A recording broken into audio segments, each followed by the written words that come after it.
Pinaliwanag ng Bureau of Customs ang proseso ng pag-iinspeksyon sa mga balikbayan box sa pulong nila sa ilang OFW organizations. Ipinangako nilang walang random opening pero tila taliwas ito sa nakunang litrato mula sa Seafarers Association. Balitang hatid ni Mark Salazar.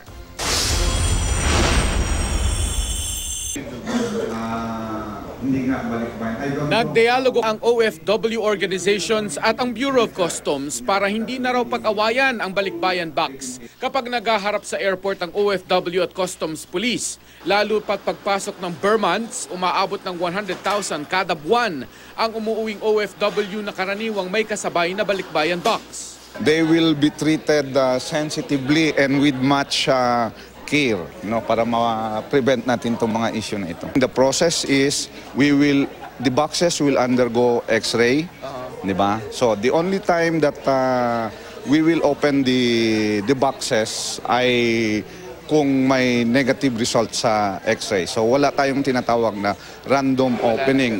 Nangako rin ng customs sa OFW, hindi sila maghihigpit sa pagbubuwis sa bagaheng may halagang hihigit sa 10,000 pesos. Aminado naman ng OFW organizations, may umaabuso rin sa balikbayan box pero wag daw lahatin. Dapat pagtulong-tulungan natin na hindi sila mabansagan na generalize na sila ang umaabuso ng mga privileges nila. Pero iba raw yata ang salita ng BOC sa gawa. Ang litratong ito mula sa Seafarers Association nakuha lamang ng random opening ng balikbayan box.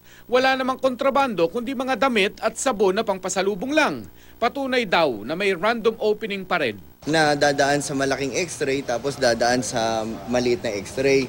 Pero ang nangyari kasi meron niyang internal problem. Pero nandun yung custom police na gusto pabuksan pa rin yung box. So meron talagang problema within sa implementation. Muli raw sasabihan ng Customs Police. Nangako rin ng BOC na hindi sila magtataas ng taripa sa container vans na may lamang balikbayan box ngayong Kapaskuhan. Ang asosasyon naman ng freight forwarders nangakong magro-rollback sa Oktubre ng $5 kada balikbayan box na manggagaling sa Amerika.